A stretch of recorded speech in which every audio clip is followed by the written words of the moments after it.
Hi everyone, this is Killshot from 99 Gaming's The Walking Dead Season 8, Episode 3, complete spoiler. Warning, this will contain scene-by-scene accounts of exactly what's going to happen this Sunday. If you're not into spoilers, if you don't want to know what happens, do not watch any further. A special shout out to a few sources out there. You know who you are, people that prefer not to be named, but this is exactly what's going to happen. So we're going to start out with the Morales dilemma. We saw at the end of the episode and also in the teaser, Morales makes the mistake of pulling a gun on Rick. He says, "Rick, you are a monster." Then he realizes Rick from Atlanta is the same person they've been hunting all along.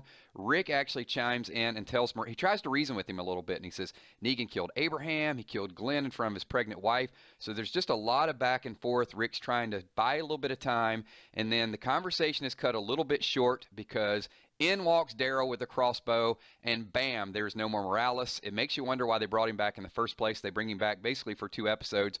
Morales is here, and Morales is gone. Leave your thoughts and comments below. Rick and Daryl's mission continues because they are here to find these guns. So they find one lone surviving savior, asking where's the location. He says they're not here. We don't have any guns. They're at an outpost. Rick negotiates with him and says, tell us the location of the outpost and we'll let you live. Now this is an important piece of the puzzle because if Negan gets those guns, he's going to blast his way out. He does tell him the location, and guess what? They don't let him live. Daryl shoots the guy anyway. So far we've got Daryl executing Morales with a crossbow and then taking out the one lone surviving savior once they get the information out of him. Leave your thoughts and comments below. Sad news last week. We know that Eric got shot.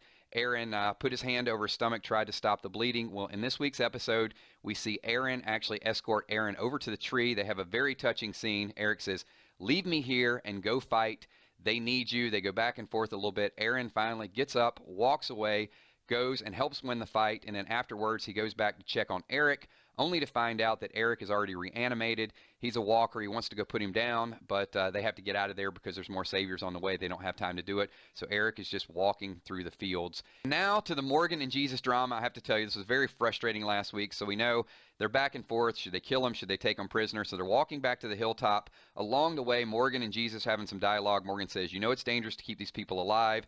And then Jared antagonizes Morgan, talks about the armor. And then we get an avalanche of walkers. They start rolling down the hill, distracts everything. They kill the walkers, but along the way, a few of the saviors try to flee. Morgan goes after and kills one. This causes a fight, a disagreement between Jesus and Morgan. This is a real fight scene. They go back and forth. Jesus actually beats Morgan, takes his stick away from him, gives his stick back to him, and Morgan decides to leave the group. Leave your thoughts and comments below. Should Jared be dead? And this would have ended all of it. And that takes us to the Hilltop drama. So a lot of things going on at Hilltop. First of all, Gregory makes it back. You can see he's beside Maggie. They actually ask Gregory, did you know about Father G? He completely lies, says he doesn't even know who he is. He jumped in a car and then bailed. And then we also know that Jesus is taking the people back to the hilltop. You can see in the background is Jared. Jesus has a plan here to live with these people and to convert them over. Maggie does not want them inside the gates. Jesus negotiates, and she lets him keep them locked in a trailer behind there until they can figure out what to do with them. I don't like this storyline at all, but once again, Jesus is trying to do the right thing. Maggie's being cautious. Enid doesn't even want to let them in, so a lot of things going on with Hilltop. Meanwhile, Ezekiel and his group look to be taking care of business. Remember, Ezekiel said, we will not lose one from our ranks. Well, that looks like it might be about to change. This overconfidence could be getting the best of them. They're walking along. There's a few snipers that start firing.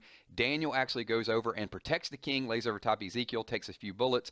We don't know if we lose Daniel this week or next week. It's probably going to be next week, and a little bit of drama is going to ensue with Shiva as well. But let's get to a different storyline. How about Baby's daddy we saw last week? Rick killed Gracie's father. Rick is not going to leave the baby unattended. He's actually going to take Gracie and the little bunny rabbit we talked about, and Aaron is going to become the foster dad to Gracie. Aaron's grieving. This could take his mind off of things a little bit more. Leave your thoughts and comments below. Let me know what type of daddy you think Aaron will be.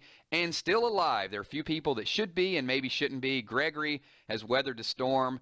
Hopefully it'll be Maggie that'll ultimately kill him, but Gregory's still there. Tobin is holding strong. He took a bullet to the shoulder. I guess it's better than taking an arrow to the knee. And the next one, Jared, why is he still alive? Someone just get rid of this guy. All he does is just antagonize people over and over again. He should have been long gone. Maybe they're saving him for an epic scene. Maybe Daryl will take him out since Daryl's going beast mode. And also, Shiva has made it through yet another episode. 3 episodes under her belt. but I think it's looking bad for episode number 4 because when this sniper event happens with the Saviors and also Ezekiel, there's a whole lot of walkers they get surrounded by, and that's the way the episode ends. So thanks, everybody. This is your complete episode number 3 spoiler. Leave your thoughts and comments below. My name is Killshot. Give this video a thumbs up, and look for more videos and live stream soon. Peace.